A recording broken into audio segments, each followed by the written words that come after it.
स्वागत छ तपाईहरुलाई गुरु भ्लगमा। आजको भ्लग तपाईहरुलाई म एउटा चीज देखाउन गइरहेको छु। के चीज भन्दाखेरि उहाँबाट वनको कार्यालय अफिस देखिसक्नु होला तपाईहरुले।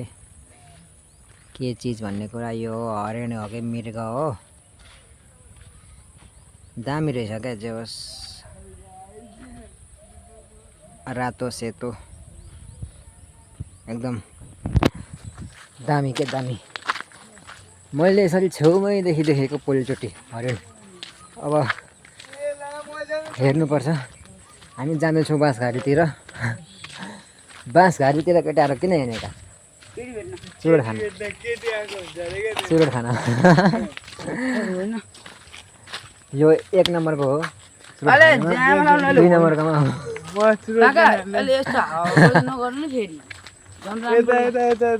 गाडी हिँडाउने हो।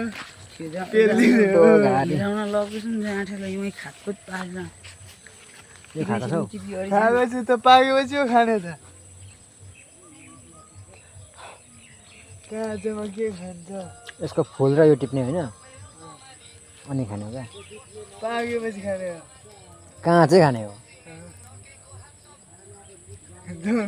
जाँदै गरेर मैले खाएर आउँछु। रातो हुन्छ आजिब्रो।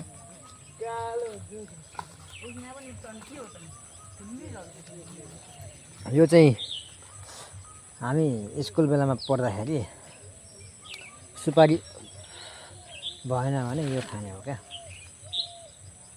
एकदम दामी हुन्छ। म चाहिँ यहाँ टिप्दैछु ल।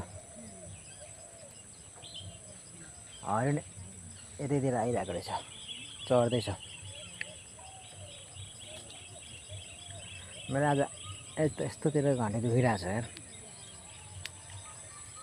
के भएको पनि। अनि मलाई अहिले अलिकति अस्वस्थै छु क्या म। किन भन्नु नि, रुँगा मर्की लागेको छ होइन।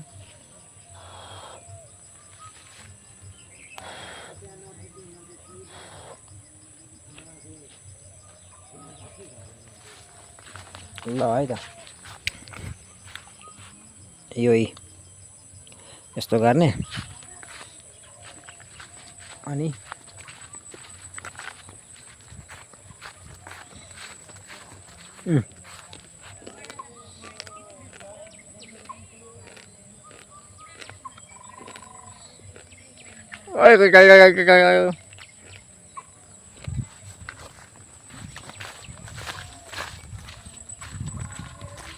यहाँ टन्नै रहेछ त यस्तो।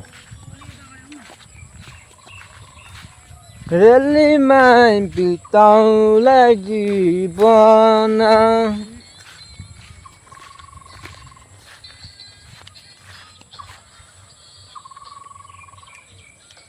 यहाँ फोटो खिच्न मात्र आएको क्यामेराम्यान। आमा फोटो खिच्ने त हेर्नु पोज।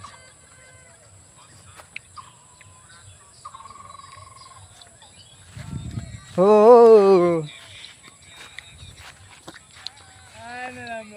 गाइजहरु, अहिले हामी बाँसघारी आइपुग्न आँटेका छौँ। बाँसघारी हेर्दा राम्रै छ। के बनाउन आँटेको यहाँ? यहाँ चिल्ड्रेन पार्क बनाउन आँटेको। Children park. उहाँ तल सिमसार भन्छ। बाँस त दामी रहेछ हौ। अनि बाबाले उता देखाउ न, यस्तो घुरेर यता घुरेर देखाउ न। यसरी यता घुरेर हेर्नु गाई, गेट पनि दामी बनाएको रहेछ है।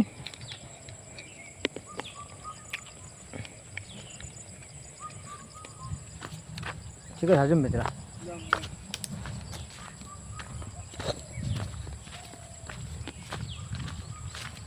आमा यो बाँसको बनावटै यस्तै हो।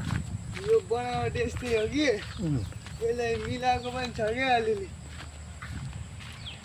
मिलाइवरी बढिया बनाएको छ। कस्तो कचाक कुचुक बनाएको छ त बाँस त। नि यो यस्तै हो बाँस। यहाँ त पार्क बनाउँदाखेरि दामी हुने रहेछ नि। यस्तो दामी सबै मिलेको छ क्या बाँस। कति वर्ष योजना हो यो? यो 3 महिना अच्छा। 3 महिनाभित्रमा बनेको छ। अनि यहाँ चाहिँ किन आगो लगाएको अरे? यहाँनिर त्यो बाँसको पत्ता फोड्यो रे। दामी बनाएको रहेछ नि। थाहा नै छैन मलाई। मैले भिडियोमा हेरेको छु थाहा पाएको। कसले बनाएको छ भिडियो? त्यो अब मेरो भ्लग आउँछ हेर्नु नि।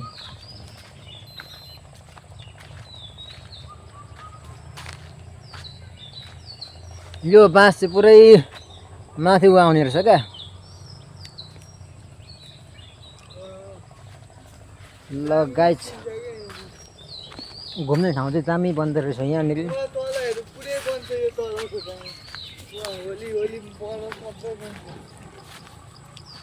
कुन ठाउँ हो यो? यो दैदापको ए साँच्ची दैदाप। काने पोखरीदेखि तल बरगाछीदेखि यता आउने दैदाप होइन? दैदाप। यहाँनिर यो बाँस एकदम दामी रहेको छ। रुख चाहिँ काट्न लाउनु नि। सबै सुकेको रहेछ है। रुख काट्यो भने चाहिँ दामी आउने रहेछ। तर रुख नकाटी पनि अब यसलाई रङ पेन्टिङ हाल्नु भने त। तर यो बाँसको बनावट चाहिँ दामी लाग्यो क्या मलाई। यहाँ है कता यसरी ठाउँमा भ्लगमा तिमी आएको आइछौ नि यार।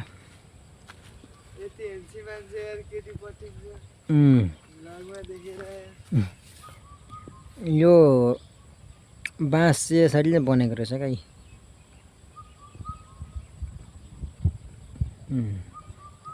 माथि पुरै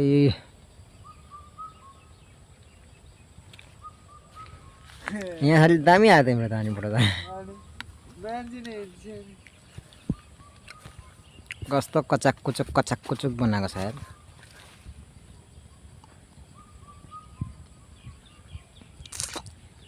उताको झन् बाँसहरू हेर्नु न। यस्तो दामी दामी यस्तो पुरै छप्पै आएको थियो। दिउँसो चाहिँ दामी आउने रहेछ यहाँ। अनि हामीलाई सुरक्षा दिनको लागि यहाँ नाम के हो यसको? यसको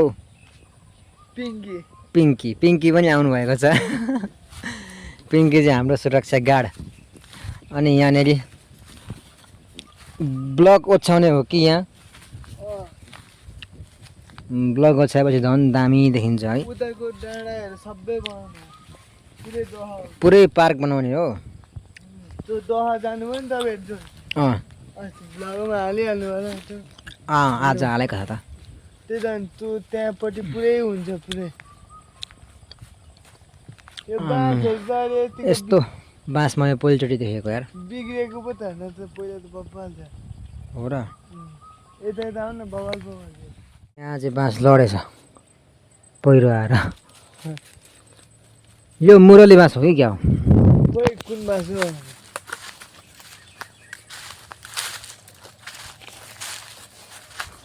यहाँभित्र छिर्नु न। यो पुरै बाँसले छेकेछ हौ यहाँ त नि। एकचोटि यहाँ आगो लगाइदियो भने साफ हुँदैन यसमा। भित्र त यस्तो छ। एउटा अघि देखाएको त हजुर। ल गाइजहरू सिनेमेटिकै हो। मेरो क्यामेराम्यान हो। यस्तो गएको छ होइन? यस्तो गरेर टाइप ताएको छ क्या। अनि यहाँदेखि यस्तो दामी रहेछ नि यो बाँस। मतलब बाँसघारी मतलब हाम्रो घरमा पनि बाँसघारी छ कि त्यस्तै सोचिरहेको थिएँ। तर यहाँ त बाँस त अझै खालको बाँस रहेछ। यस्तो अजिब खालको बाँस मैले पहिलोचोटि देखेको। नभए हाम्रो घर मुनतिर होइन पुरै बाँसै बाँस छ क्या। तर यस्तो भयङ्कर वाला बाँस चाहिँ मैले पहिलोचोटि देखेको।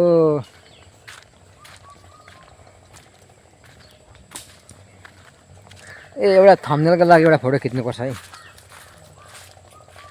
दामी यसरी नै।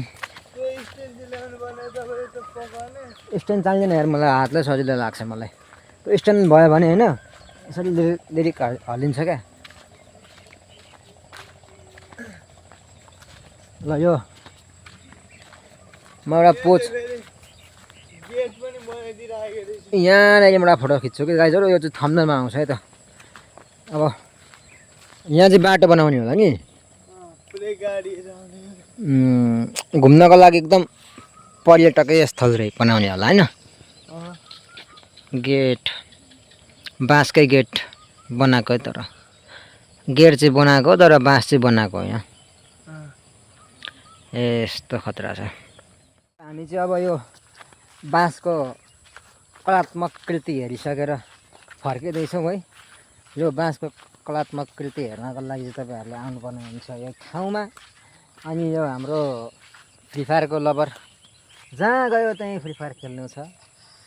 एक नम्बरको किरा हो, किरा, फ्री फायरको किरा।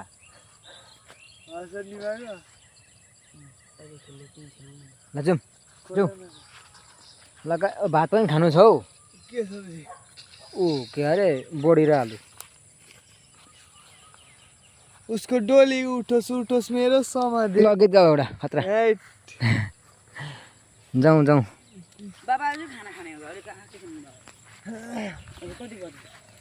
अनि हामी जाँदैछौँ फेरि अर्को घरतिर। उसको डोली उठोस् उठोस् मेरो समाधि, फुलुसले मन पर्छ नराख्नु मेरो समाधि। मलाई मन परेन। एकदम खतराको खेलाडी बनाएको रहेछ यार। ल गाइज यो ब्लग तपाईँहरूलाई कस्तो लाग्यो, राम्रो लाग्यो भने सब्सक्राइब गरेर नबिर्सिनु होला। आउँदो ब्लग भोलि म यहाँ हुन्न होला भोलि भनेपछि, किनकि म जाँदैछु नि त वृन्दावन। अब डाइरेक्ट ट्रेनमा भेटौँ ल गाइज।